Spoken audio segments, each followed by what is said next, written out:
Bueno, hoy es 10 de julio de 2023 y seguimos con nuestra entrevista de estrellas informal. Te vamos a pedir, Luisa, que nos reiteres tu autorización para usar estas entrevistas para fines educativos, culturales y de investigación. ¿Cómo no, Adriana, Silvana? Que es aceptada, que los usen con cierta displicencia, pero dignidad, para lo que quieran. Muchas gracias. Luego en serio, en serio. Hicimos los deberes, estuvimos repasando la entrevista de la semana pasada. Entonces queremos volver a tu niñez.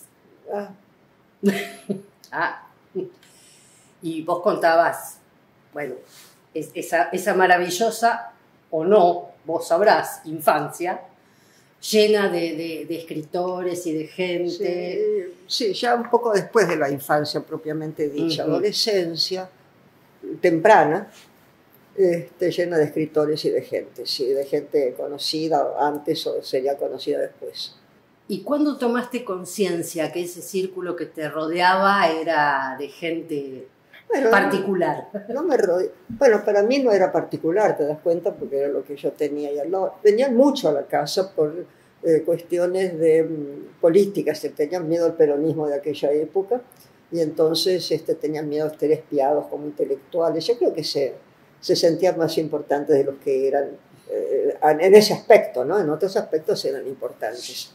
Pero sobre todo yo creo que también tendría que ver, ahora que lo pienso, pero este es un pensamiento de ahora, con los españoles, que venían muchos del exilio español, muchos republicanos españoles, entonces ya tenían esas prevenciones así de persecuciones reales. Pero yo me sentía cómoda y me fascinaba y al mismo tiempo me distanciaba, no me importaba tanto, pero acudía a las conferencias, los escuchaba, me interesaba mucho porque me interesó siempre el conocimiento, desde todos los lugares, de toda índole. Entonces sí, yo creo que gracias a eso aprendí a escribir así, por ósmosis, digamos, porque no quería ser escritora, como ya dije algunas veces, muchas, siempre, porque es real. Pero mi infancia propiamente dicha debió haber sido bastante tremenda en general porque fui muy enferma. Tenía un problema de oídos de muy chica. Después, cuanta enfermedad infantil hubo, me la pesqué. Pero iba a este colegio inglés que era muy agradable. Un pequeño, no era de los grandes colegios ingleses, un pequeño colegio inglés casero con profesoras muy inglesas. ¿Qué colegio era? Eso, el Belgrano Girls School, en Belgrano R. Así que era una libre, un colegio muy, muy agradable. Y hacíamos mucho deporte, y yo jugaba al hockey. Y lo pasaba bien. Y jugábamos a las bolitas, y teníamos una vida. Y estábamos la mitad del tiempo parados sobre las manos, ¿viste? Haciendo lo que se llamaba handstand. Había una displicencia en ese colegio que por ahí no habría en los colegios más formales argentinos, de monjas, sobre todo. La otra opción era un colegio de monjas, así que imagínate. No te imagino. No me imaginas. Por ahí habría sido una persona mucho más sensata. Sí, aunque no creo, no sé. Y tenía esta gran amiga enfrente, que era Marina Girondo, la hija de Gloria Alcorta, así que tenía una infancia linda, amén. Y vivía mucho en la calle. Eso la conté yo la otra vez, creo. Mis aventuras por la vuelta de manzana eran excepcionales, porque una manzana doble, así que me inventaba todo tipo de aventuras. Y nadie me vigilaba del todo. No me dejaban cruzar en la calle, yo era obediente de chica, esa era la infancia. Pero era muy libre desde algún lugar. Y era libre mentalmente. ¿Y te acordás de alguna de esas fantasías que te creabas en la vuelta de la manzana? Sí, claro, porque había una casa abandonada. Esto lo he contado yo otras veces. Había una casa abandonada a la vuelta sobre Arribeños. Y había un guardián viejo que me dejaba entrar y siempre llevaba a mis amiguitas, íbamos a explorar la casa y los sótanos, porque se decía que era una casa donde habían vivido los nazis y que había túneles, y yo quería descubrir los túneles. Y siempre creía que había algún tesoro que iba a encontrar. Los tesoros eran postales, porque yo coleccionaba postales o monedas de países distintos o estampillas, según lo que yo estaba coleccionando en el momento, de los tesoros que iba a encontrar, que nunca encontraba, hasta que un día a este señor se había olvidado de cerrar el pantalón. Esperemos que se haya olvidado, ¿no? Entonces nos pegamos un buen susto, nunca más volví. Después de grande pensé que por ahí estaba el tesoro, pero no. Así no hubo una exploración directa, ni mucho menos. Fuerte para esa edad. Sí. Era un viejo, ¿no? Que estaría medio borracho, pobre, qué sé yo. No lo acuso tampoco de nada obsceno, porque no. ¿Y qué más hacías en tu infancia? Y me trepaba por los techos. Eso era otra. Había un ángel de mampostería en una casa en el corazón de la manzana, y yo quería llegar a ese ángel por los techos de una casa y otra, porque techos de zinc, eran techos algunos, y después llegaba a terraza y después llegaba, era imposible porque había patios en el medio, pero a veces los vecinos me pescaban. Y llevaba a mis pobres amiguitas y las hacía saltar desde la pared, era un monstruo. Yo te iba a decir, eras bastante traviesa. Era muy travieso. Pero como te digo, nadie me prestaba atención. Eso era maravilloso. Me sentía rara, porque al mismo tiempo era desatención materna, pero en el fondo lo agradecí mucho. Claro. Mencionaste a Marina Girondo. Sí, la mencioné a Marina Girondo. Claro, hija de Gloria Alcorta. Sí. O sea, ¿no tenías amigas que no tuvieran madres intelectuales? No, tenía varias amigas en el barrio también, tenía otras amigas no tan famosas, tenía una que tenía un mono, así que era muy divertido con el mono. Marta, no me acuerdo, después de acordar el apellido. Y tenía otras amigas, además, bueno, la Taborda, jugábamos a las figuritas, y qué sé yo, era una vida de barrio. Después cuando empecé ya a cruzar la calle, empezamos a andar de acá para allá, y me gustaba mucho una librería, que se llama la Librería del Norte, que había sobre Aguilar, una pequeña librería, papelería, que después va a aparecer de alguna manera indirecta en mi última novela. En El Fiscal Muere, esa librería.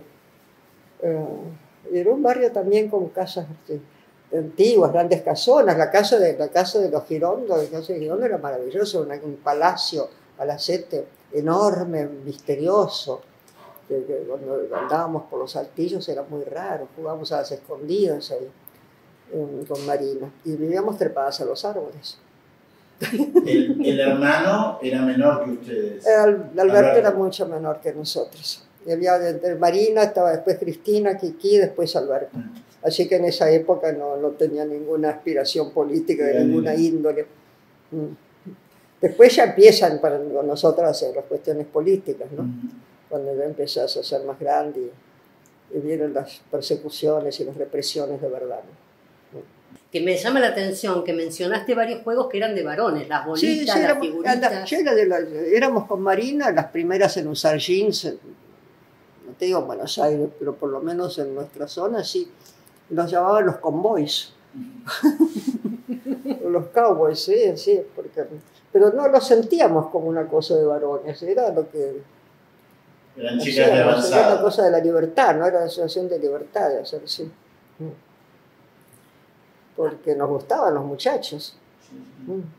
Y tenían madres que las incentivaban a esa libertad. Bueno, las madres eran interesantes. La madre de Marina, Gloria, era bastante represiva con la pobre Marina. Sí.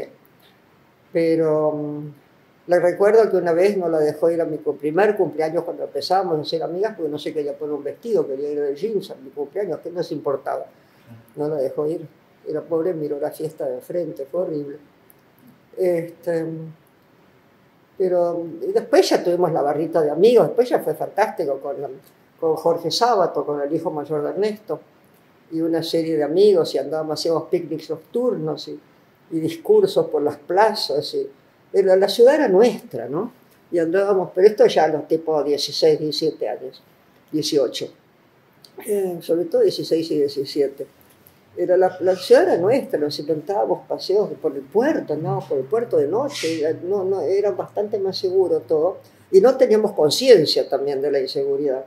Entonces una vez que andábamos merodeando por la Boca, por el Bajo, no conocían el Bajo, más bien por el lado de la Boca, pasamos por un lugar que se llama El Avión, habrá registro, o sea, y el bouncer, el patovica, que no sabíamos ni que era un patovica, nos hizo entrar, y era un bailongo que yo no juro, creo, había un palco con una orquesta de tango, pero no juro que era una orquesta de señoritas, pero la sensación es que era un lugar con orquesta de señoritas. Y todo eso va a aparecer después en el libro, mi primera novela.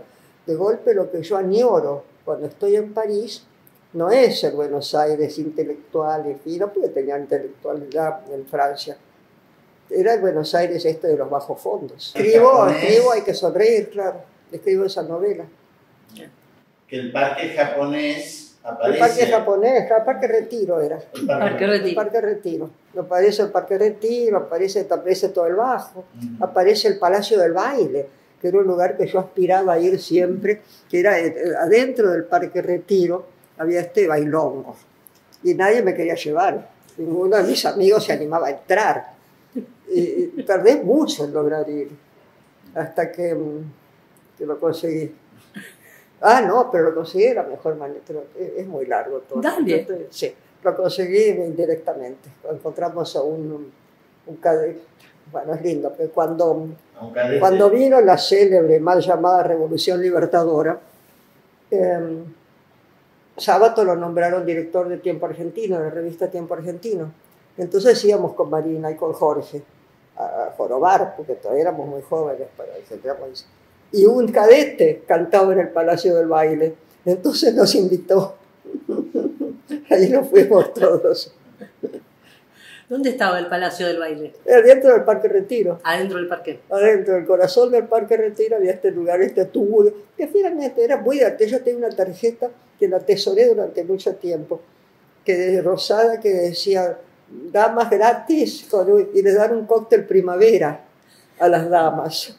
La sin alcohol era el primavera. Pienso que sí, eso no, si la primavera era sin alcohol, pero creo que había primavera con alcohol. No creo que fuera sin alcohol. No atraías a ninguna dama de esas que iban al Parque Retiro con algo sin alcohol. Bueno, ya estamos en tu juventud. Esa es mi juventud. Y tenía esa gracia. Y después acabé el último año, terminé el tercer año en el Graduate School y hice lo que fuera el bachillerato en inglés, que era el Cambridge School Certificate. Éramos únicamente 2 que llegamos a esto al final.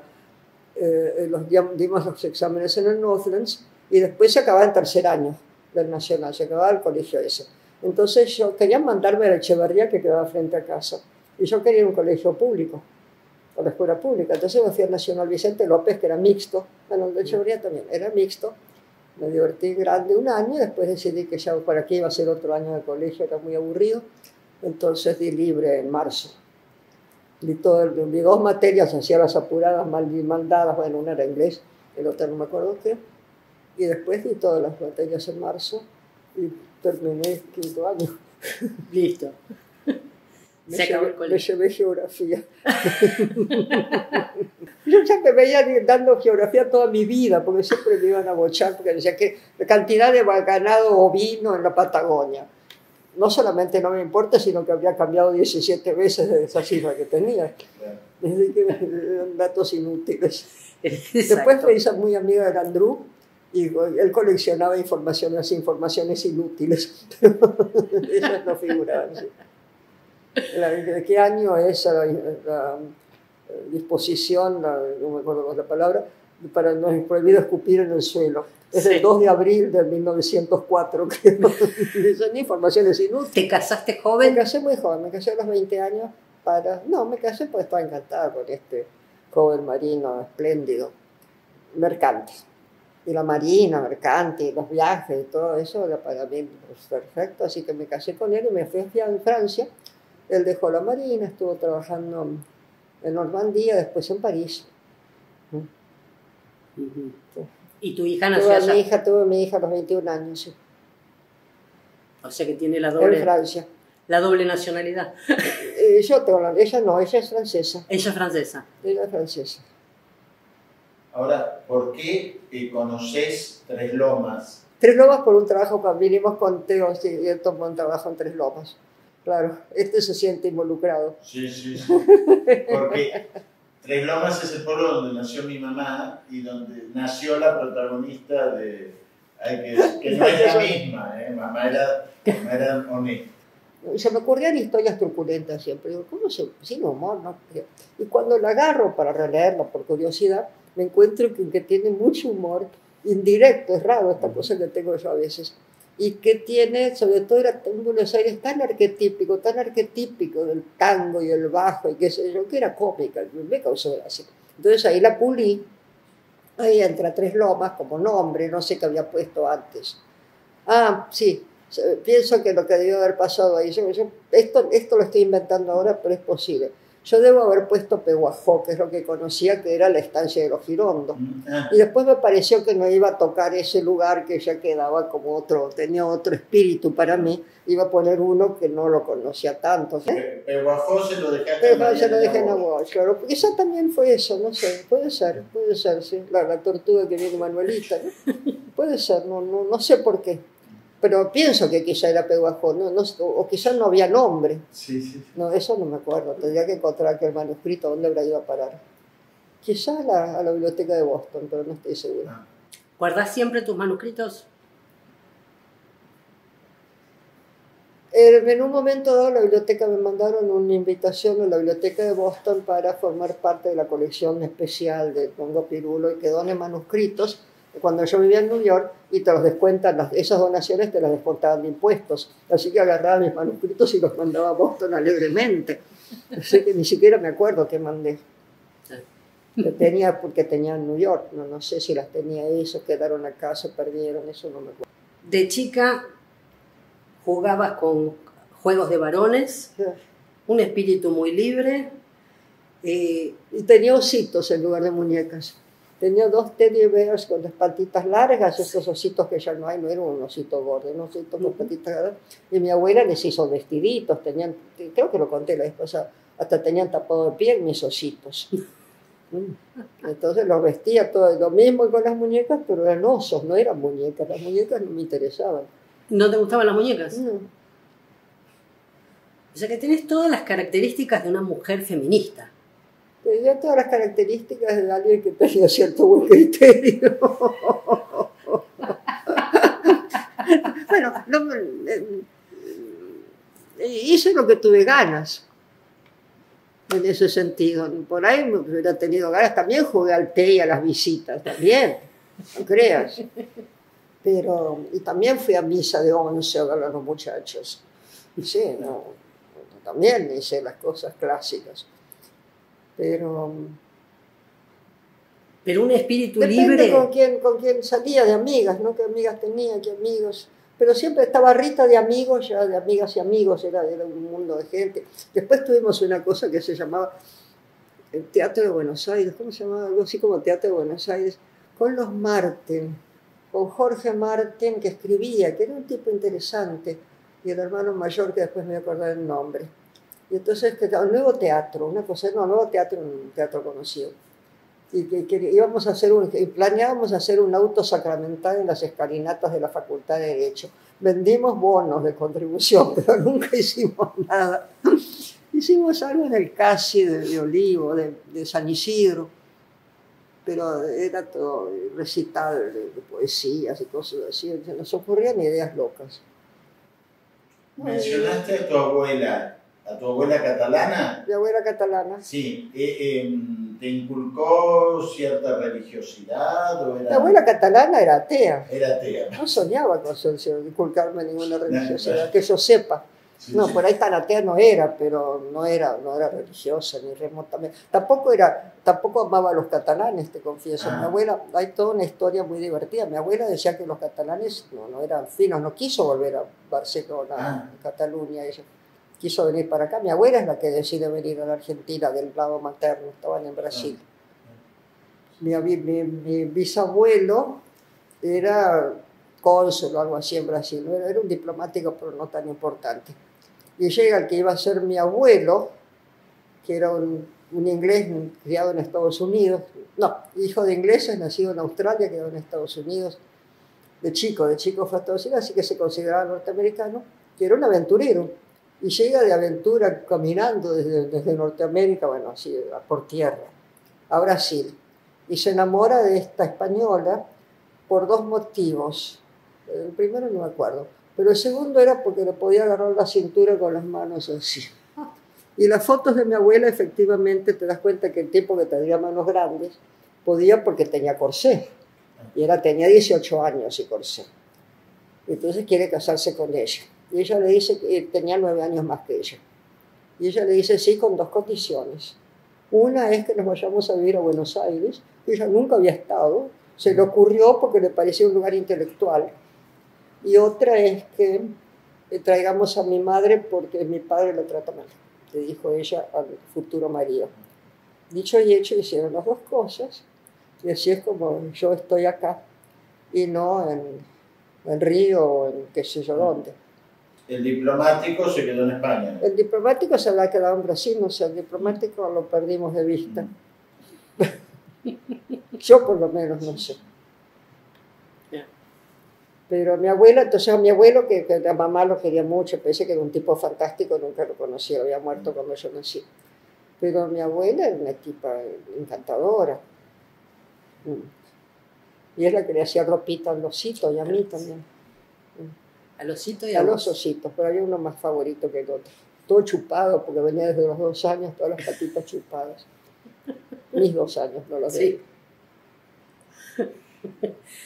No, te decía que un espíritu libre en ese momento era diferente, no era como... Éramos varios. Claro. Éramos varios, además aparece... Es toda una historia, entonces te va a ir el tiempo con estas historias. En una de estas picnics nocturnos, estábamos en las barrancas de Belgrano, porque éramos de Belgrano, o la mayoría, Marina, yo, otra gente. Estábamos ahí tirándonos por el tobogán con mi perro de esa época. Tenía un perro Puck, negrito. Y de golpe había un inglés con su pipa y un perro de policía mirándonos. Flaco. Este inglés con el perro de policía era el vago de Monty, que era un personaje. Acabamos todos arriba del tobogán. Era inglés, el perro de policía, mi perro Puck, todos arriba. Porque Puck subía y se tiraba. El perro de policía se negó, ¿no? Entonces lo llevaron hasta arriba del tobogán. Y todo este personaje era maravilloso y vive aún, aunque es bastante mayor que nosotros. Un ser maravilloso, un argentino total, que se llamaba Monty, Luis Pita, y él se creaba personalidades. Entonces esta cosa del inglés también era una parte de su personalidad. Y él consiguió una beca para terminar su bachillerato. No hizo el bachillerato, pero tenía que trabajar, un tipo humilde. Y entonces para terminar su bachillerato se consiguió una beca justamente en este colegio Echeverría que estaba frente a la casa donde yo vivía. Y le daba vergüenza porque ya tenía como 19 años y estaba con los pibes de primer año nacional. Entonces decidió que él había estado en la guerra en Corea, creo que era la guerra de Corea en ese entonces. Y se sacó fotos, se hizo él mismo unos uniformes, una especie de uniformes de fajina con algunas camisas y eso.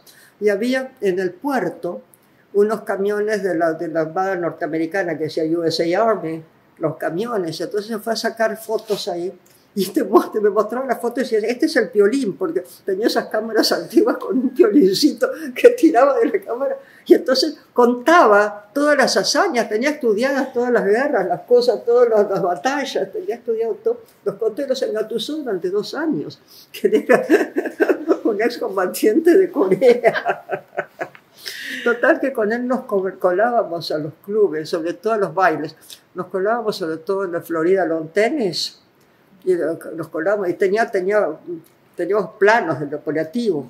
Operativo Infiltración Taquilla, operativo Cielo Abierto, son las distintas coladas. ¿De dónde vos? ¿Cómo no iba a salir escritora?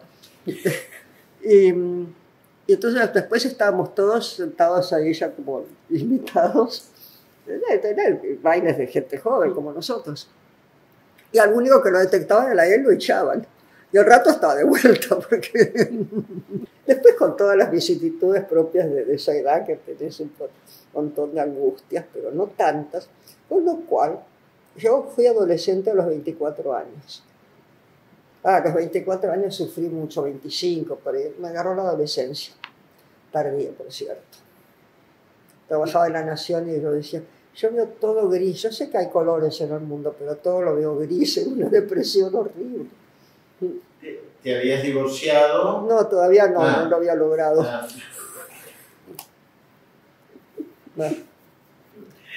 Ahí. Entremos en detalles. No, que justo a mí se me había ocurrido, con un espíritu tan libre,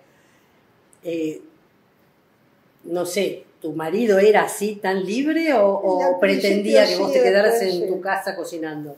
Pretendía que quedara en mi casa cocinando. Quizás no cocinando porque no le gustaba lo que yo cocinaba, porque no sabía cocinar, pero que me quedara en mi casa, sí, que no trabajara, que él me iba a mantener. Ahora entiendo. Le salió mal. Lo siento, porque era buen tipo. Sí. Bueno, con un espíritu libre no se puede. No, no se puede. No entendió nunca nada. Dejé de ser un espíritu libre durante un rato, ¿no? Me deprimí. Claro. No, digo, ¿cómo saliste para volver a ser un espíritu libre? Es un poco privado. No te hablo de... Bueno, lo cuento rápido. Me iba a suicidar. Me iba a suicidar. Y un buen día dije, ¿por qué me voy a suicidar yo? ¿Qué hice? Lo mato a él. Y entonces, bueno, si se enteran, me llevan presa, bueno, si me voy a suicidar, están todas. Y si me decían zafo. Y eso me hizo cambiar. No lo maté, por supuesto, ni nada, pero lo convencí que iba a volver a Francia, que qué sé yo. Bueno. Y volviste a Francia. Me meto una cosa. Pude ver los panoramas de otro lugar.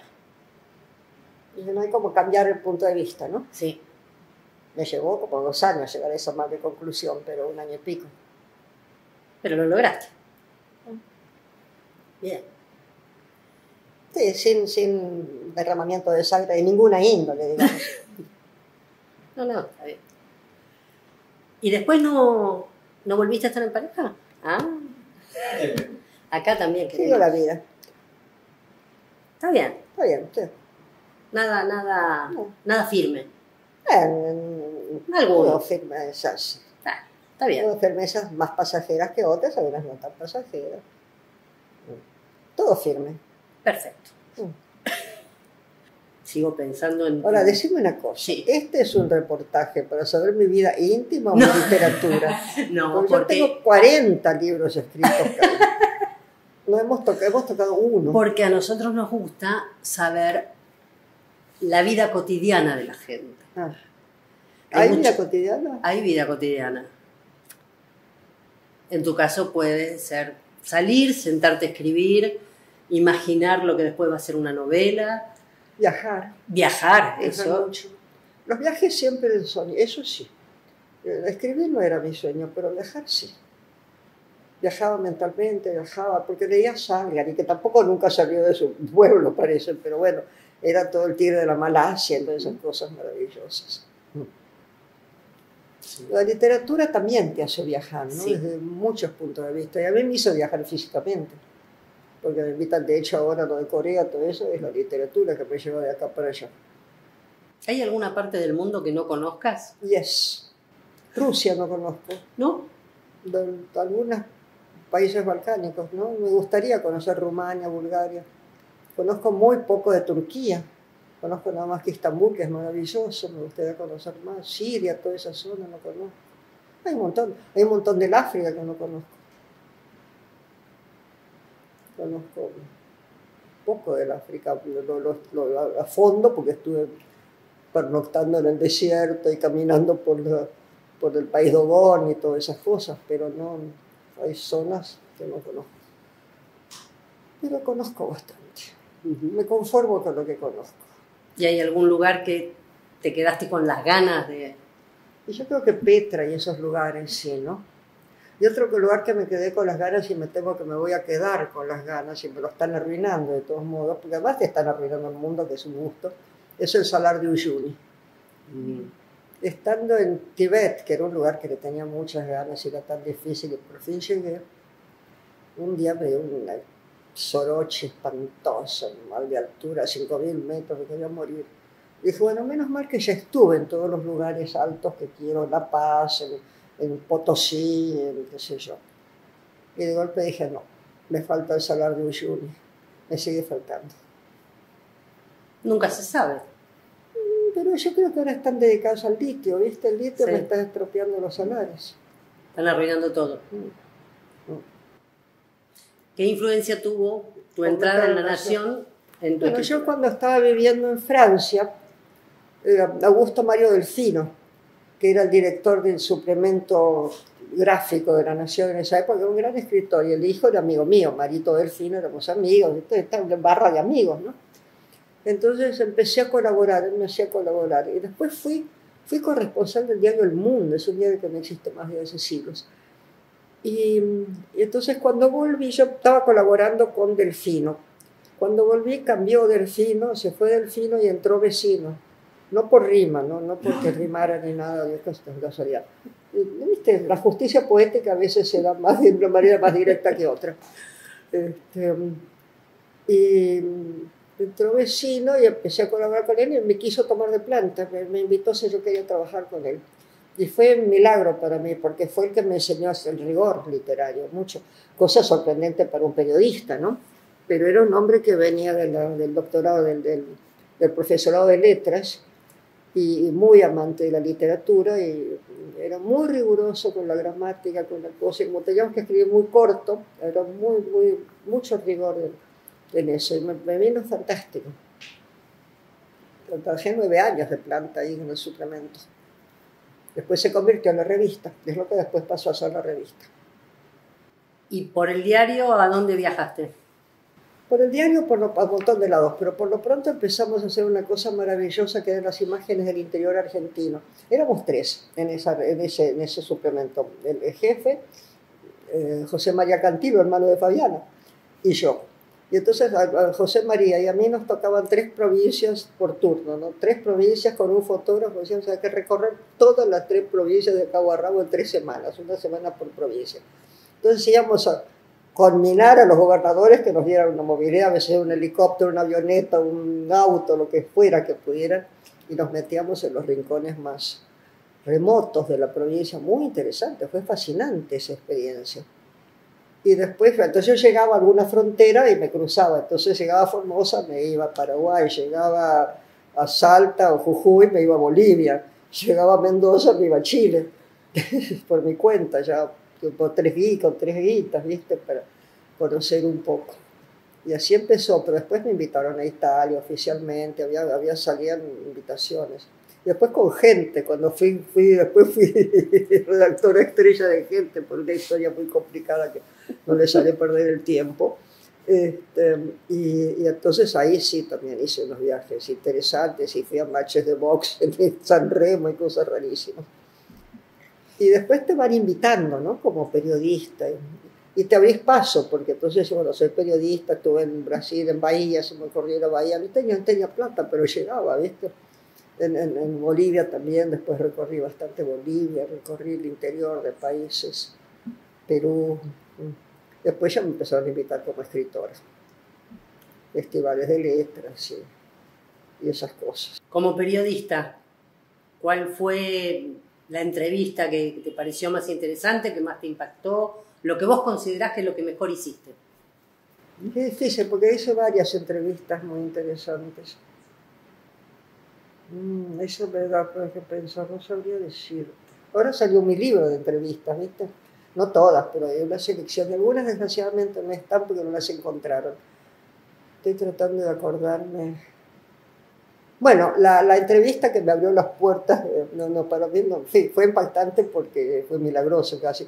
La que me abrió las puertas de Gente, que eran unas puertas que yo no pensaba para nada, que era la gente del Chiche de Feldblum. Un día me llaman por teléfono y me dicen, queremos que hacerte una entrevista. ¡Ay, qué bien! Digo yo, finalmente, gente. Que era lo que estaba tanto ensalzando a Borges, ¿no?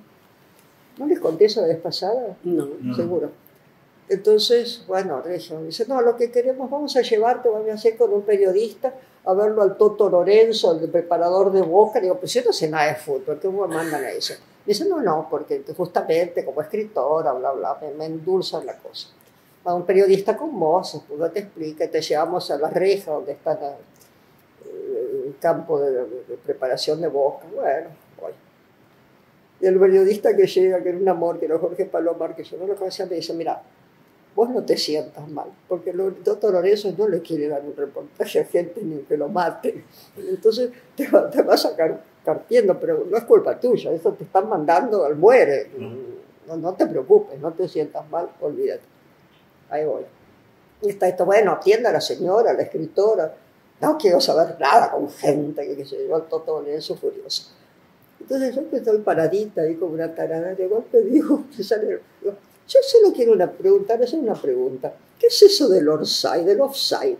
Porque yo sé que el arma está en orsay che bandoneón, pero no sé qué es el offside, ¿no me puede explicar? Bueno, el offside es cuando el campo pasa tal cosa, me lo explica hasta el día de hoy, no sé qué es, pero me lo explica muy claramente.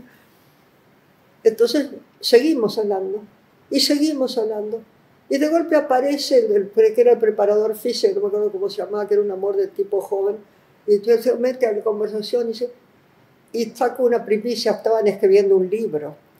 Estos dos, el Toto Lorenzo y el otro, estaban escribiendo un libro. Entonces, yo esto lo acabo de contar, no sé a quién. Estaban escribiendo un libro y vuelvo con una primicia. Claro. Entonces escribo esa nota y digo, bueno, estaba Gatti, que era el arquero de la época, estaba ahí haciendo unos dribbling con la pelota acá para allá, Gatti por todos lados, que Gatti acá y Gatti allá se asomaba. Entonces digo, bueno, esto también, este libro y todo. Yo mi próximo libro, que le voy a cambiar el nombre, que habrá sido, de aquella época, esta nota, que habrá sido reeditado, dice, le voy a poner el Gatti Eficaz, a mi libro El Gato Eficaz, le voy a poner el Gatti Eficaz y voy a vender miles de ejemplares. Así termina la nota y así me contratan inmediatamente, es un rico contrato, gané muy bien en esa época.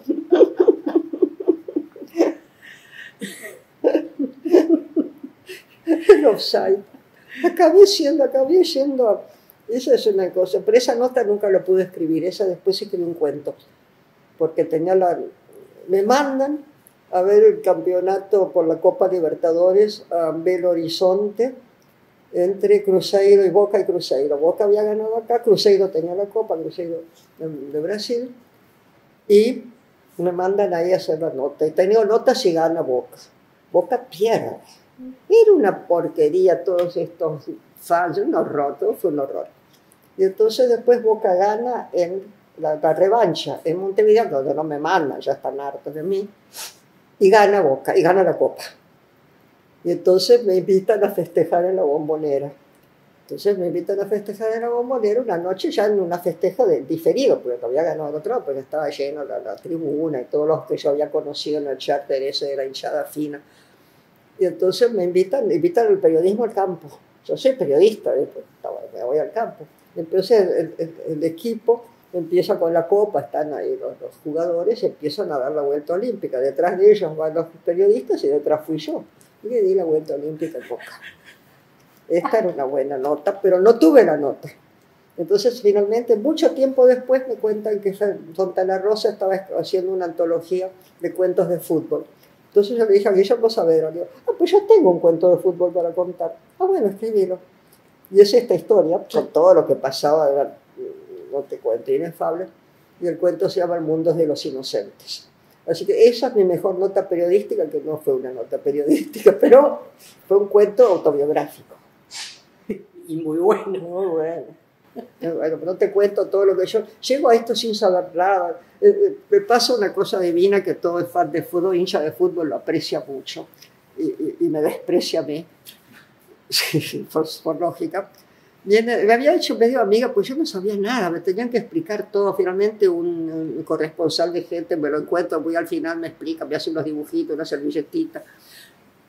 Bueno, esto no me sirve de nada, pues están perdiendo. Pero entonces al final están todos derrotados, un horror, y viene me había hecho medio amigota de la mujer de Relaciones Públicas de Boca, una tipa simpática, joven, un amor. Entonces me muestra una bolsa de plástico con un trapo amarillo. Boca había jugado con camiseta amarilla. Y entonces me dice, ¿sabes qué es esto? No. Dice, la camiseta de Tarantini, que era el goleador. Entonces le digo yo, y ahí donde muero. Te la digo para lavar. Pero lo dije en serio. Después me di cuenta. Fin de esa amistad. Yo la mística de futbolera no la tenía. A veces uno aprende a los golpes, ¿no? Sí. ¿Por qué te mandaron al fútbol? Porque la teoría era, ¿por qué me mandaron al box también? La teoría era que yo tenía que ir como escritora y ver la parte literaria del asunto. Sí ganaba. Después me mandan una pelea de box, que es la Corro Valdés, en San Remo. Yo no había visto una vez una pelea de box en mi vida, porque me arrastraron, nada más, nunca, ni idea. No, pero están los corresponsales, te explican más como escritora.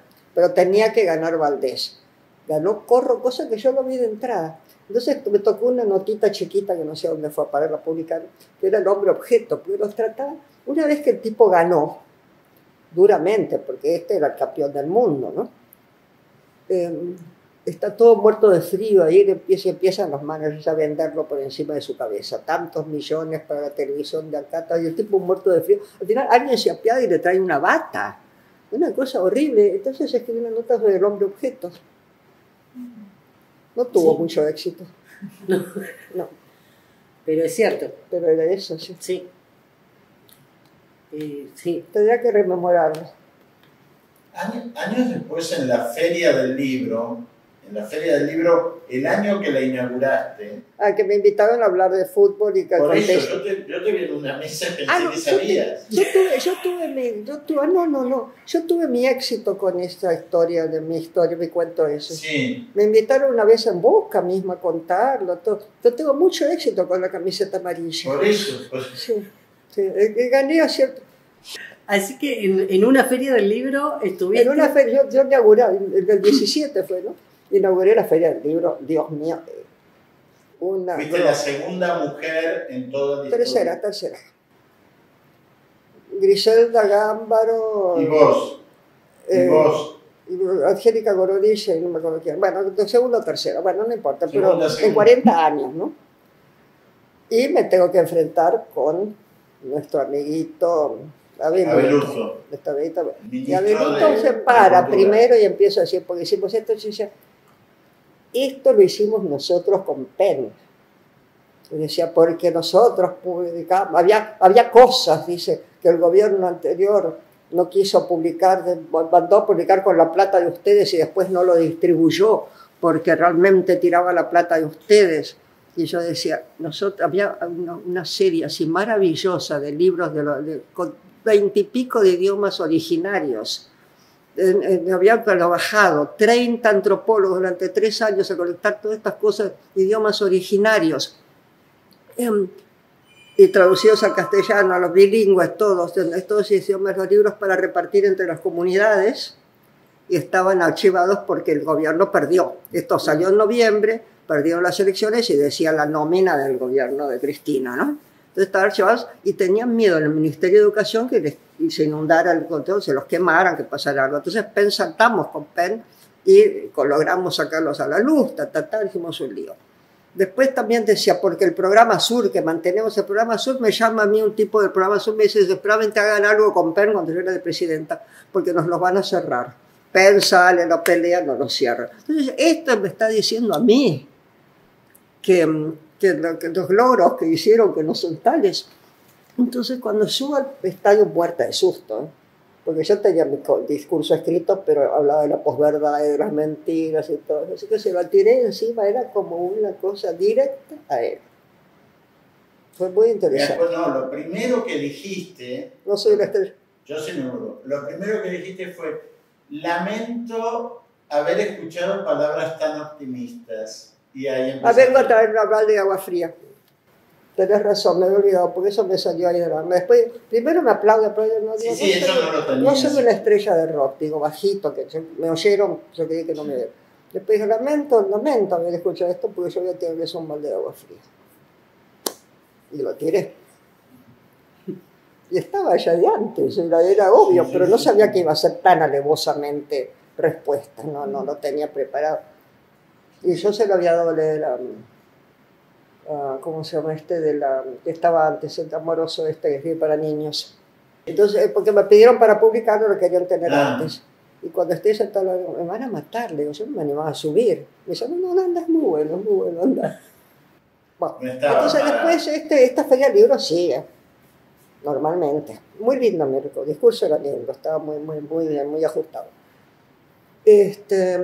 Me ayudó Tilia Mastock a ajustar la cosa política con las palabras exactas, ¿viste? Pero no... y después me toca esto con todos los jugadores de fútbol, todo el plano mayor de fútbol, el cierre de la feria, la gran sala, la misma gran sala enorme que era esta, ahora copan para hacer eventos culturales, entre comillas. Y ahí cuando estaba yo cuento mi anécdota, toda la historia, porque es muy compleja, la historia es larga, y les encanta. Sí, sí. Entonces vinieron y porque querían hacer, y eso nos lo perdimos, es por desidia, querían hacer, estaban todo el tiempo alimentando a los chicos de los clubes jóvenes, que hagan algo, que escriban, que hagan algo, porque en la vida de fútbol, por más éxito que tenga, se les acaba a los 30 y pico de años, y después se quedan buscando en el vacío.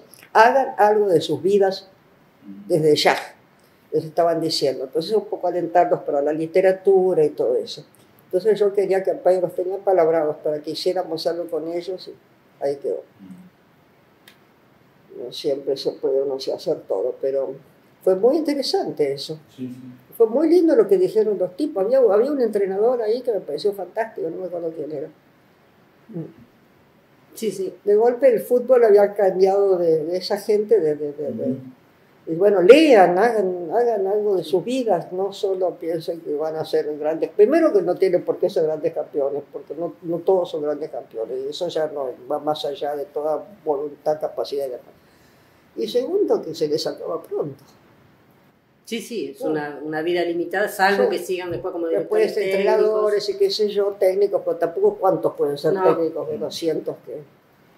Y sigo después lo que me gusta, cada tanto, ahora ya menos, pero hubo periodos de rachas que me agarró, que me pedían que hiciera columnas.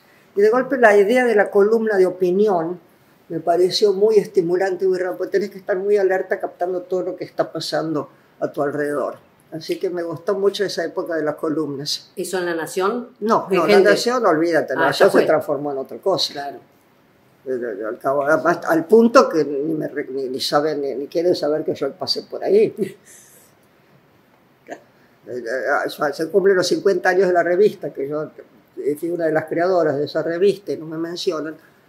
Y yo me fui porque el vecino pidió que yo fuera subdirectora. Él quería que yo fuera subdirectora del suplemento gráfico. Le dijeron, sí, pero no lo vamos a decir, se lo reconocemos. No, las mujeres. Fui la primera que tuvo estatus de redactora en ese diario. Las mujeres quedaban en cronista, no subían un escalón más. Imagínate vos, jefe de redacción, olvídate.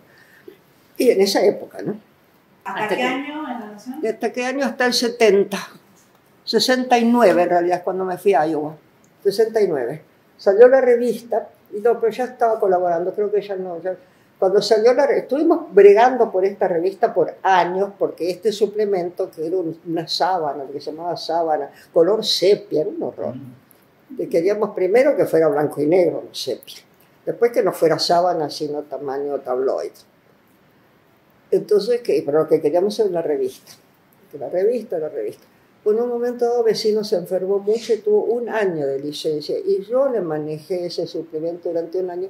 Todos me querían poner la pata encima y la peleé mucho porque le defendía el lugar a vecino, no quería que viniera otro. Y había algunos que me apoyaban, lindo, de los jefes de redacción. Había linda gente ahí también. Y entonces cuando sale la revista, el vecino dice, sí, ahora sí puede ser vicedirectora, subdirectora. Y le dijeron, no, la revista no va a tener subdirector. Durante años no lo tuvo para no tenerme a mí, después lo tuvo, había acaba. Pero no les quedó cómodo. ¿Tuviste de compañeros a Estebanovich, a Ernesto Shaw? No, porque ellos, Estebanovich vino mucho después. Sí. Ernesto Shaw estaba en el literario, más que nada. Pero tuve compañeros, Enriqueta Muñiz, la que trabajó con Rudy Walsh. Había muchas mujeres. Inés Marinov, que era una escritora estupenda, estaba ahí. Había muchas mujeres. Otra, Celia Zaragoza, que era una gran periodista en su momento. Eran muchas escritoras, muchas mujeres. Muy interesantes, pero colaboradoras, no dentro de la planta. La de estable era yo. Entonces, la que tuvo eso, tengo el carnet de redactor, ese todo nombre, lo nombramos redactor. ¿Cómo ves el periodismo hoy? El periodismo lo veo muy bien. Lo que pasa es que hay mucha gente que se dice periodista, que es la mayoría, y que son amables reproductores de los intereses de los medios que los contratan. Los y las. Lamento decirlo, en muchos aspectos. Así que es muy limitado el campo del buen periodismo, que lo hay, pero es muy limitado. ¿Pasa lo mismo con la literatura? No, todo lo contrario. En la literatura hay cosas muy interesantes. No, todo lo contrario. Estaba haciendo tengo que dar varias conferencias en estos próximos meses. Entonces dije, voy a buscar en mis viejas conferencias para robarme un poco de pilas, así de cosas. Puse a ver. Y me di cuenta tantas veces que era la pelea de decir, pero por defender la literatura con política. Y era una cosa, había que explicar. Y ya no. Pero es muy reciente eso. Yo vengo trabajando ese tema desde hace mucho, porque para Borges era anatema la política en la literatura. Y después venía esa literatura política con mensaje, que era una literatura política bastardeada en tanto literatura. Pero ahora ya no, ya está la cosa de la actualidad, del momento, de los mundos, como se va viendo, que es interesante lo que está haciendo la literatura. Así que yo creo que ahí es lo que tenemos que buscar. Porque la literatura te hace otra cosa, aparte de decirte, no te dice, ¿verdad? Plantea cuestionamientos. La buena literatura te abre a otro punto de vista, otra mirada, y después vos usas la propia para discernir.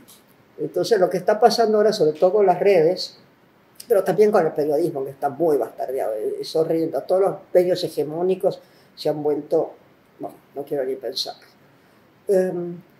Entonces, la lectura en profundidad es lo que tenemos que luchar por defender. Entonces, que la gente pueda discernir, que recibe todo tipo de información y después que sopese y elija y no acate lo que le viene bien. Porque está muy estudiado eso de que vas a aceptar lo que está de acuerdo con vos. Entonces, esto te gusta, aunque no lo cuestionás. Bueno, ahí no vamos a ninguna parte, quedás estancado en un lugar. Me asocié rápidamente con una cosa que en su momento me pareció extraordinaria. Nilda Garré. ¿Te acordás cuando Nilda Garré era ministra, primero de Defensa, después de Seguridad o viceversa? Y en un momento, cuando era ministra de Defensa, decide que los militares no pueden vivir más en barrios militares, que tienen que vivir al lado de todo el mundo, porque si no se retroalimentan. Y lo único que están es escuchándose a ellos mismos. Entonces, no, que estén en contacto con la sociedad y que vean lo que pasa a su alrededor. Extraordinario. Bueno, es eso a nivel lectura. No tenés que leer solamente lo que te está diciendo y retroalimentándote, sino lo otro. Pero no lo vas a hacer si no pasás por el tamiz de la literatura que no te da ninguna respuesta. Entonces la respuesta la tenés que deducir solita si querés encontrar algo. Te abre cuestionamientos, abre la buena literatura, después hay de todo como siempre, pero eso ya no se excede, no tenemos por qué tomarlo en cuenta. Hace un rato, por Enriqueta Muñiz, mencionaste a Walsh. Sí. ¿Lo trataste? Mucho. Lo traté mucho en una época, porque Enriqueta justamente viene un día. Yo estaba rodeada de toda esa gente de izquierda, pero nunca me sentía tan identificada con una ideología u otra. Estaba simpático, era lo que me interesaba, pero no me iba a escribir a nada. Y entonces un día viene Enriqueta y me dice: a Rudy le gustaron mucho tus cuentos, acaba de publicar mi primer libro de cuentos. Le digo, qué raro, porque no tiene nada que ver con política. No, bueno, pero sí, ¿no lo querés conocer? Sí, claro. Yo lo había leído, lo miraba, porque además era un cuentista extraordinario, ¿no? Era un gran escritor. Sí. Eso lo olvidamos por la parte política, pero un gran escritor de ficción y de teatro. Y entonces le digo, bueno, yo sí, pero mi ideología no aparece. Me dice, claro que aparece, te trasciende. Está ahí, por eso lo ves. Entonces lo que vos sentís va a estar, o no lo tenés que explicitar. Y eso me hizo mucho bien. Yo aprendí ahí una lección muy importante. Y después Divinsky me decía, yo reconozco muchas de las notas no estaban firmadas en La Nación, en el suplemento, porque las notas menos importantes no habían firmado. Todas esas imágenes del interior argentino no eran firmadas, o la mayoría. Y me decía, yo reconozco tus notas, porque siempre te vas para el otro lado, me te colás algo. Decir, ¿Algo como qué? ¿Qué colabas? Algo como una mirada más abarcativa, ¿no? Y no dogmática. Desde lo que uno siente profundamente. Entonces llegaba a las comunidades indígenas, llegaba a los sitios más desamparados. Tu amor por las colecciones de máscaras, ¿empiezan en esos viajecitos al interior? Yo creo que eso tiene que ver, todo va con todo, ¿no? Tiene que ver con esta curiosidad por lo distinto, por los mundos místicos. La magia me interesaba mucho en una época, me sigue interesando, pero digamos, no tanto. Sí, no me enfoco en eso. Tiene que ver con aquello que te trasciende, ¿no? Que se transforma, que es otra cosa, que abre el lugar, abre la entrada a lo sagrado, la máscara. Entonces eso fue entrando en mi vida de una manera casi imperceptible para mí. Y un buen día me encontré con que las máscaras eran un centro de atención para mí.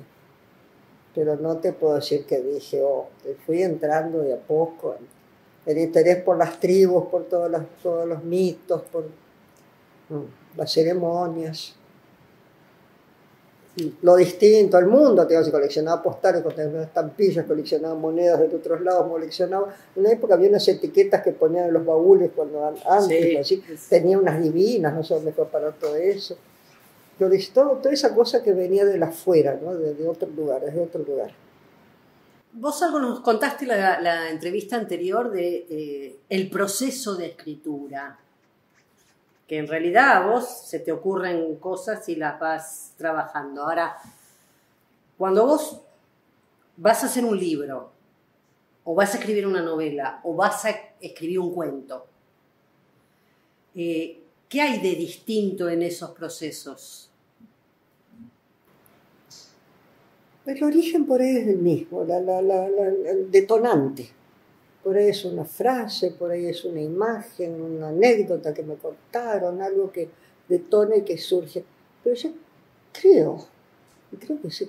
De entrada yo sé si eso va a ser una novela, un cuento, un microrelato. Eso no sé, eso es como si uno tuviera distintos programas en la cabeza. Y ese programa se activó y te lleva a ese largo. Es raro. Después no lo controlo tanto, al final sí. Y descubrí una cosa el otro día, creo que lo conté ya o no, porque no sé si lo descubrí antes o después de la última vez que estuvieron, pero en estos días. Mi madre decía que lo que más le gustaba es corregir. Más que escribir, la obra en sí era corregirla, pulirla. Y uno corrige, eso es cierto. Y me di cuenta el otro día, corrigiendo, me salió un cuentito así.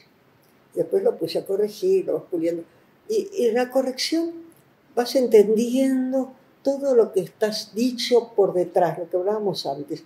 Y eso en el momento de la corrección es cuando vas atisbando aquello que se desarrolla por otro conducto y lo vas afinando, y lo vas puliendo, y lo vas armando, y vas encontrando la palabra más exacta, y la palabra que va a indicar más un tema, así, más correcto, trabajas el lenguaje. Entonces ahí entendí, dije, claro, es un placer también eso. El primer placer es la sorpresa, digamos, está surgiendo cuando surge, porque con la novela a veces se va demorando y después ya se estanca y hay que volver y es más penoso.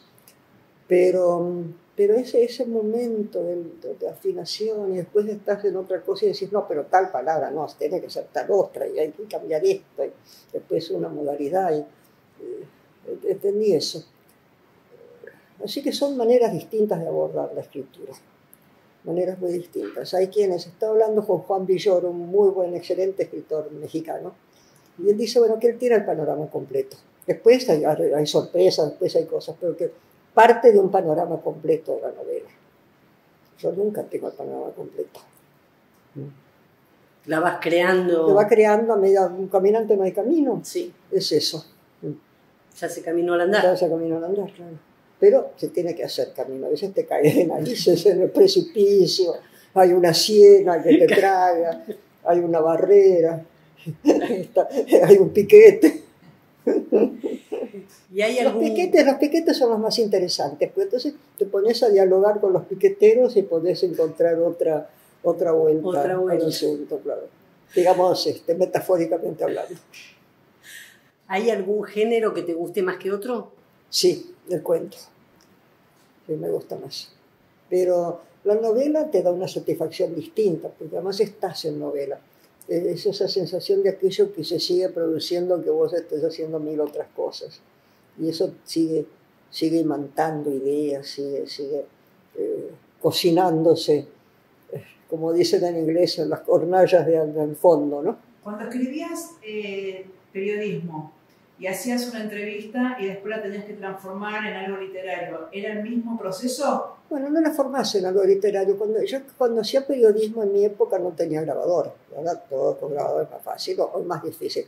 Pero iba armando la nota a medida que iba escuchando, iba anotando todo lo que decían. Entonces el proceso es tratar de no traicionar el idioma, el lenguaje, la mirada del otro. De eso se trata, entender un poco lo que te está diciendo, ver el contexto, pero no traicionar su voz. Pero era lindo, porque vas armando la nota, iba armando la nota a medida que iba escuchando, porque bueno, acá esto va a ser, entonces tú rayabas, porque esto va a ser el principio, acá esto es una base para... Y después el periodismo me enseñó, eso me di cuenta mucho después, pero con algunas novelas como La Máscara Sarda, que me cuentan una historia de Perón que nacido en Cerdeña.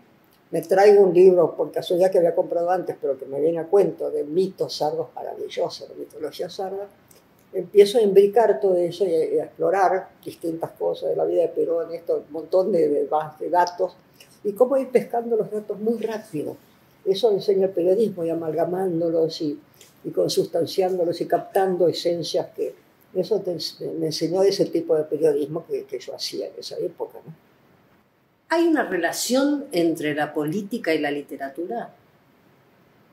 Bueno, lo que aprendes ahora a lo largo de los años, y habiendo vivido mucho, es que todo es político. Entonces, cualquier cosa que hagas en la vida casi es política, la sensación de la política.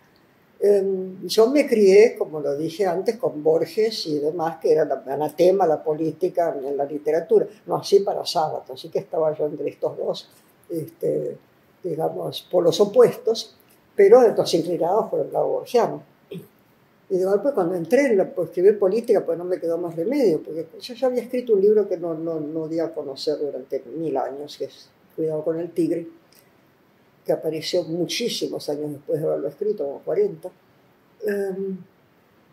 Cuando volví eso lo conté, que cuando volví de Europa, en un viaje de 2 años y pico, que viene toda esta transformación, que está la AAA en acción, y escribí ese libro, me di cuenta que no podía sustraerme.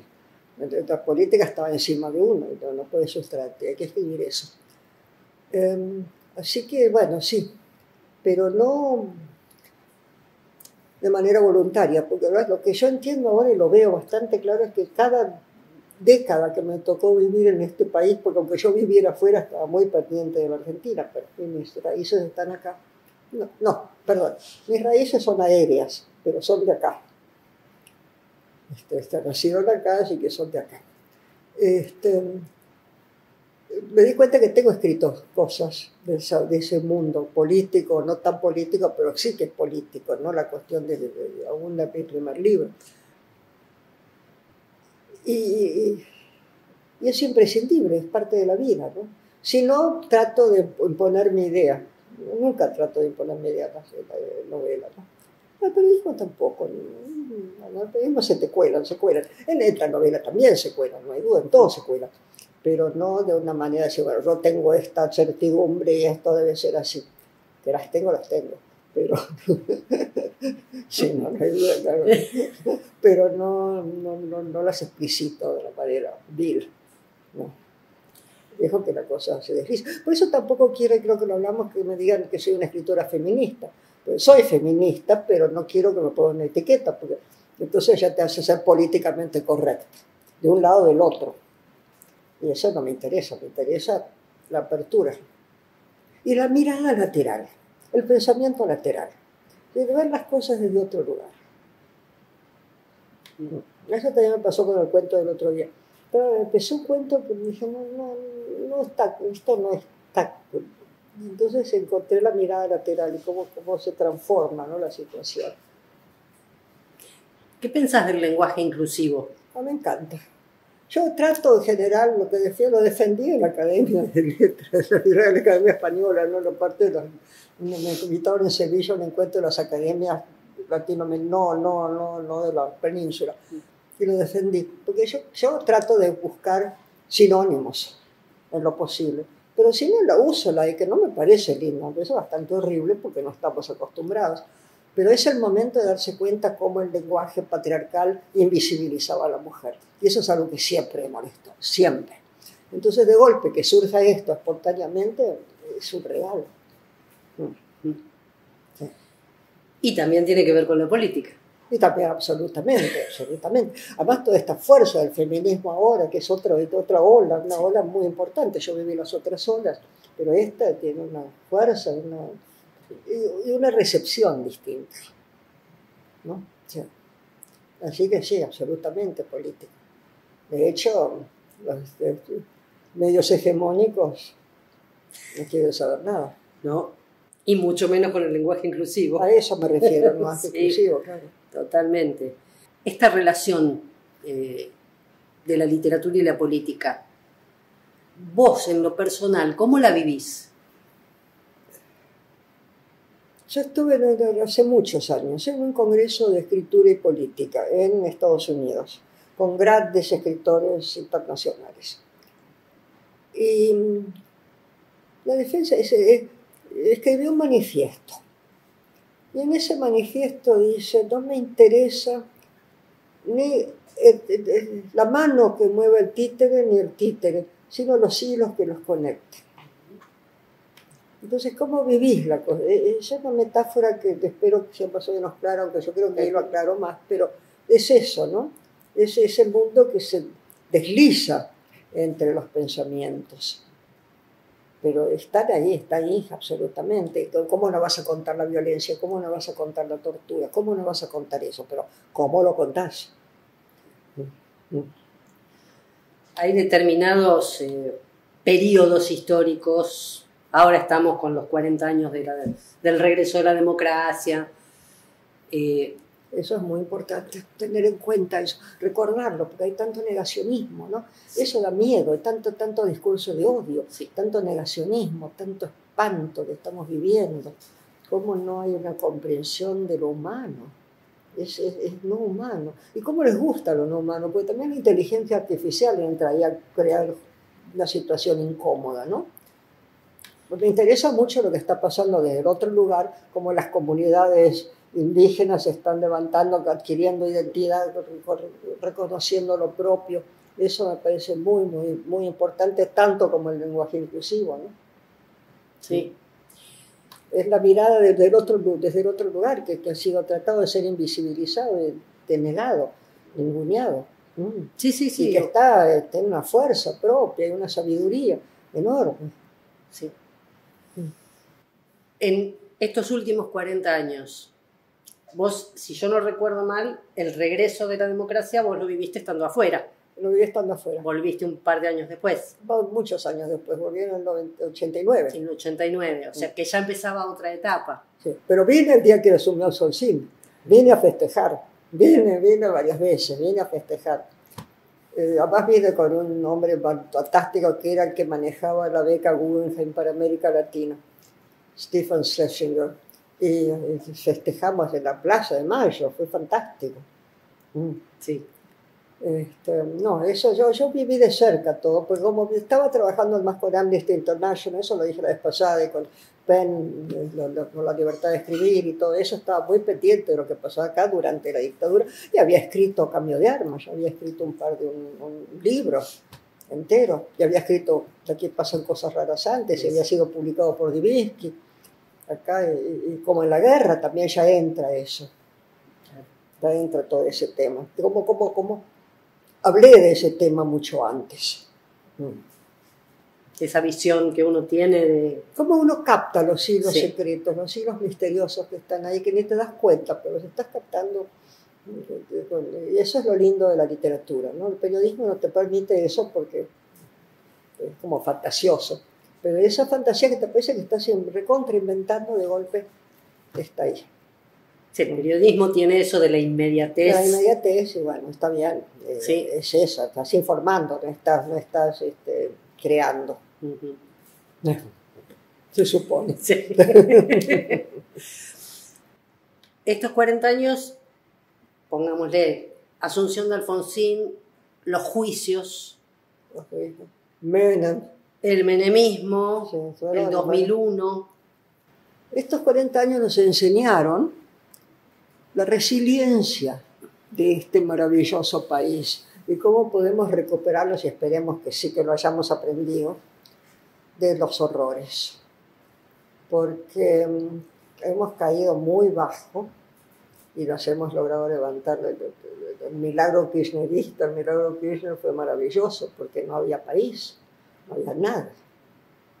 Y de golpe volvimos a recuperar un país, de golpe nos lo quitaron, pero duró poco. Vamos a ver qué pasa ahora. Con el célebre gasoducto, hay una marca fuerte. ¿Qué Sí. van a hacer? ¿Hacia dónde va ese gas? Eso es las próximas elecciones. Tenemos que decidir qué hacemos con ese gas. Si nos lo quedamos o lo mandamos afuera para que ganen unos pocos. ¿Cómo ves el futuro? ¿Eh? ¿Cómo ves el Yo futuro? soy optimista. Yo soy optimista, lo veo, me parece que están virando hacia algo posible. Bien. Yo en este momento yo apostaría todos mis porotos a que siga así, ¿no? Bien. Mejorando como debe ser, pero bueno. Pero la apuesto ahí, porque la otra opción no quiero ni pensarla. Pero de hecho creo que no la quiero pensar ni la pienso porque no la creo factible.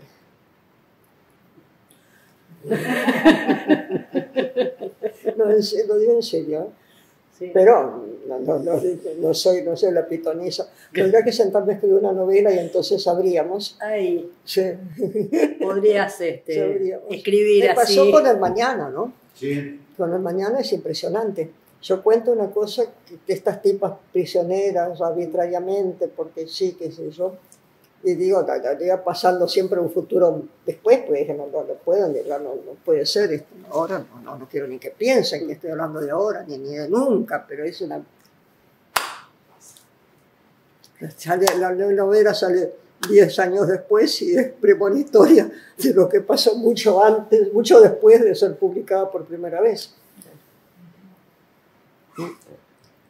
Y Así será que, porque la literatura tiene mucho de realidad, ¿no? Se copia de claro, realidad. que pescas, hay una antena, Cortázar hablaba de un radar, ¿no? Que pescas cosas que están ahí que no te das cuenta. No te das cuenta. Pues si te dieras cuenta que los estás pescando, ya las forzarías, ya perdería esa especie de frescura y de realmente de espontaneidad que tiene. Pero no te das cuenta, estás escribiendo inocentemente, un idiota y escribiendo una fantasía simpática o truculenta o lo que sea. Y de golpe te lo encontrás en tus propias narices. ¿Cómo viviste esa experiencia con el PEN y con Amnesty de estar salvando gente? Porque en realidad... ¿Te acuerdas de una anécdota conmigo? Es horrible. Mi vida está cargada de anécdotas. Debe ser la parte de escritura que los arma, ¿no? Porque unís cosas. Amnesty International. Me invitan a una conferencia que fue importantísima en Toronto. Entonces me llaman mi mamá, o algo como mamá la llamo yo. Bueno, nunca me contás que sí, bueno, que había Toronto una conferencia.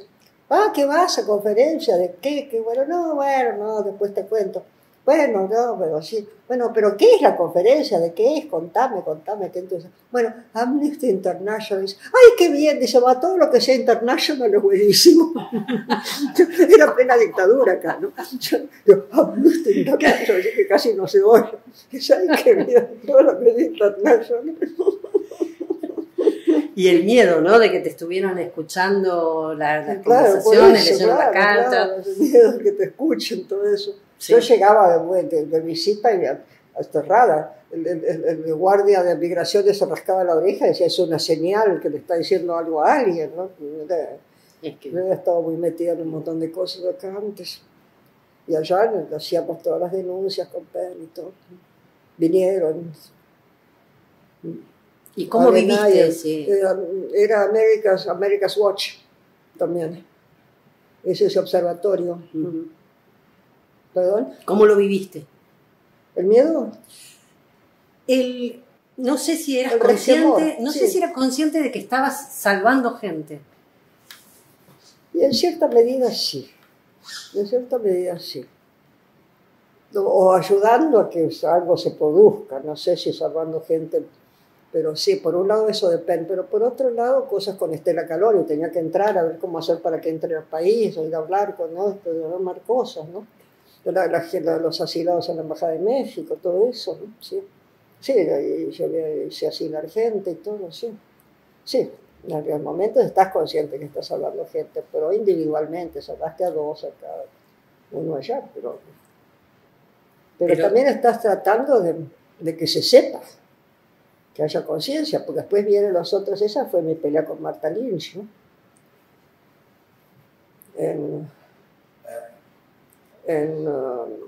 En Ottawa, en el 78. Yo estaba en ese momento en Barcelona, y nos invitan, venimos con Griselda a Ottawa, y estaba en una mesa con María Esther Vázquez, con Martha Lynch, no me acuerdo quién más, y yo, las argentinas. Y entonces Marta empieza a hacer la defensa. Dice, venimos a un país que es tan alfabetizado y tan culto y tan qué sé yo qué, y nos ningunean y nos dicen esto y lo otro. Y lo salté ahí, dijimos, la bucharon. Y Alicia Jurado, no quiero ni pensarlo. Y bueno, eso pasa. Bueno, estoy en Buenos Aires después, no sé por qué, y me piden una nota. Estaban haciendo el Clarín, un suplemento sobre literatura norteamericana. Me piden una nota sobre literatura norteamericana, que no sé qué, escribo una columna, la escribo. Y el día anterior sale una carta abierta de Martha Lynch diciendo que Congreso de Ottawa, Argentinas a los leones, porque estuvimos en esta mesa y nos abucharon y nos insultaron y qué sé yo. Entonces vienen a buscarme la nota, porque eran esas épocas elegantes y no de internet. Y bueno, un periodista a buscar la nota y digo, bueno, acá en esta mano está mi nota. Y en esta mano hay una carta abierta de respuesta a Martha Lynch.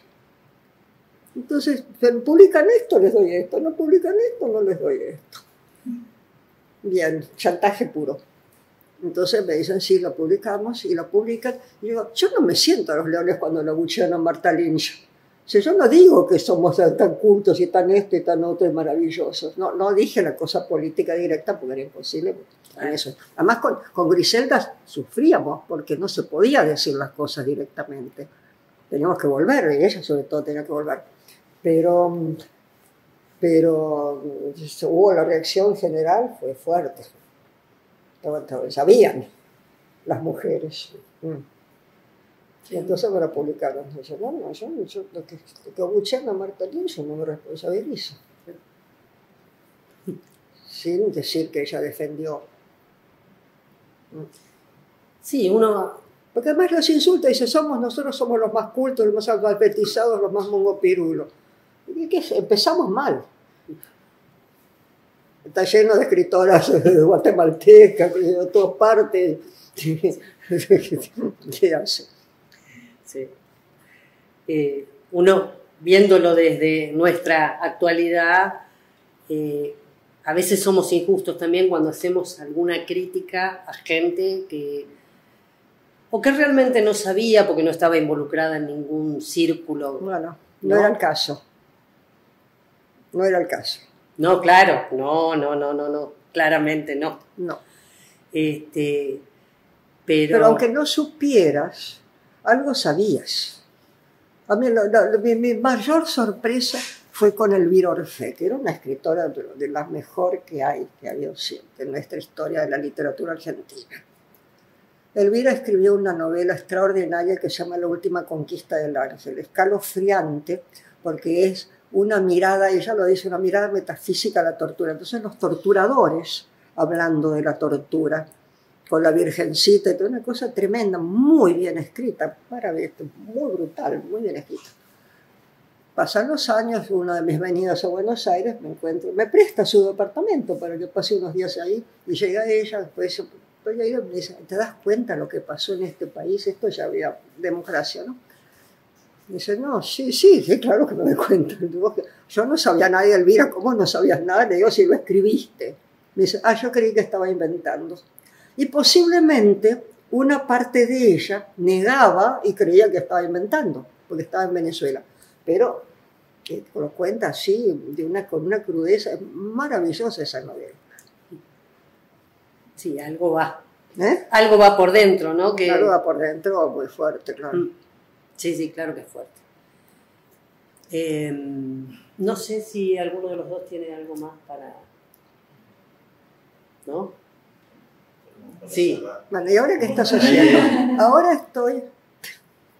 Ella está con cara de quiero preguntar. Dale, ¿no? Te creé, pero fuerte, voz alta. Fuerte. No, porque iba... me la olvidé. Iba a contarle algo de la actualidad. ¿De la actualidad? ¿Quiénes considerás que son los mejores escritores de literatura en la Argentina en la actualidad, si es que hay alguien que te guste?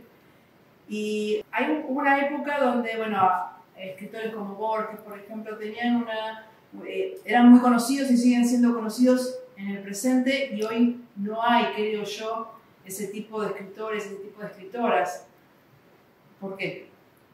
Bueno, de las actuales yo no quiero opinar porque no he leído todo, hay tanto que no leo, sé que hay maravillas y lo que acá y allá, y cada vez leo menos ficción, desgraciadamente, porque bueno, la vida te lleva por otros carriles, pero porque no soy crítica, entonces no me veo la obligación de hacerlo. Desgraciadamente me gustaría más, pero no. Así que no prefiero no opinar, aunque hay muy buena literatura actual, eso no hay duda. Antes, bueno, yo soy muy cortasariana, a pesar de que hay muchos que los denigran en este país por motivos que ya ni sabemos, deben ser más personales que otra cosa. Y de hecho vamos a hacer un homenaje el 14 de agosto en Amigos de Bellas Artes, con Julio Crivelli, Enzo Maqueira, y va a haber una pequeña puesta, una especie de conferencia performática sobre una loquísima obra de teatro de Julio que nadie conoce, por lo menos yo no conocía, pero muy poco conocida, que se llama Nada para Peguajó, justamente, Nada para Peguajó. Así que Alina Taján va a hacer con unos actores, va a hacer una conferencia performática. Eso va a ser muy lindo. Y de antes, está lleno, hay un montón. Pero una cosa, y acá no tenemos a Gabriel Seis Dedos presente, con lo cual vengo acá a azuzar la situación. Usted se calle y déjeme terminar. Una de las cosas que hice, de las cosas que yo me jacto más de lo que hice cuando estuve en Penn, y cuando no estuve me jacto de los diálogos que hicimos de la libertad y la responsabilidad de la palabra durante la pandemia, fue una joya. Pero de época aquella me jacto también, entre otras cosas, de haber creado un diccionario, creo que lo mencionamos la vez pasada, de la literatura argentina, que 150 años, del 810 al 60, de libros publicados antes. Hay un montón de grandes escritores que ya ni los recuerdan. Es tristísimo. Es decir, Carmen Gandra, hay un montón, tengo una lista enorme. De hecho, y mujeres, había muchas mujeres en la literatura argentina, empezó el descubrimiento de las mujeres en la literatura argentina. En la época de mi madre me pidieron un libro que después no salió, lo conté la vez pasada. Yo tengo la sensación de haber contado todo. Bueno, y si lo conté, lo cortan. Que después no salió porque Paidós cambió de dueño, ese tipo era la editorial Paidós que quería, bueno, se nos vino Onganía, vino una de las asonadas, que era escritoras en Buenos Aires. Conté 35 buenas escritoras en Buenos Aires para hacer las entrevistas. Empecé con algunas entrevistas y bueno, eso capotó. Pero en ese momento, en los años de la época 60 y algo, había 35 buenas, serias escritoras en Buenos Aires, pibitas y coleando. Así que tenemos una tradición literaria muy importante que como desconocemos. Siempre uno cree que nació de gajo, ¿no? Sí.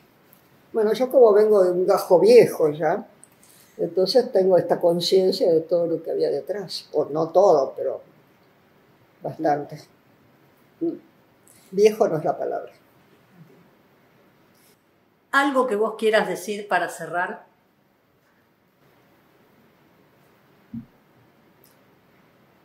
Quiero decir que todo esto que estuve contando de mis aventuras y libertades y demás, desgraciadamente sigue así. Entonces se me vuelve más incómodo. Se me hace más, me asusta más, pero ahí zarpo, ¿no? Me invitan a cosas acá y allá y acullá y ahí voy. Aparte de eso, estoy divirtiéndome, relacionándome con mis personajes.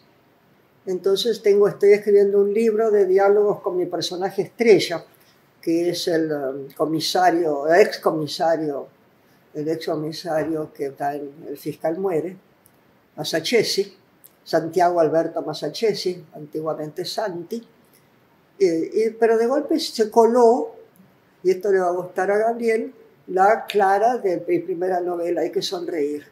Entonces me pidieron un cuento para una revista literaria que cumple 50 años, que es Hispamérica. Milagrosamente, esta revista literaria que sale en Estados Unidos en castellano de literatura hispanoamericana, como su nombre indica, está dirigida por el mismo escritor, era muy joven cuando lo creó, efectivamente, que es Saúl Tosnovsky.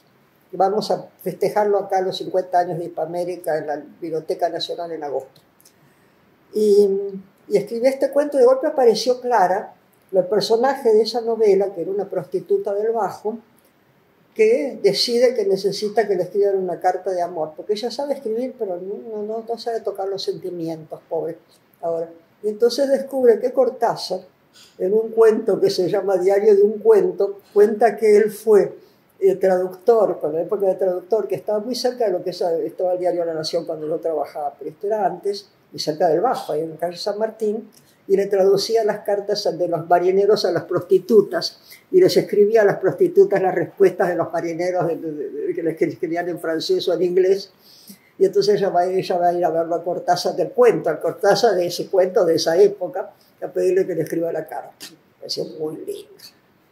Entonces todo se ata de alguna manera extraña, y entonces a la edad avanzada de la autora, sus personajes vienen a acompañarla alegremente y a pedirle consejos a veces, y a veces a protestar un poco, claro, tiene que estar en su derecho. Totalmente.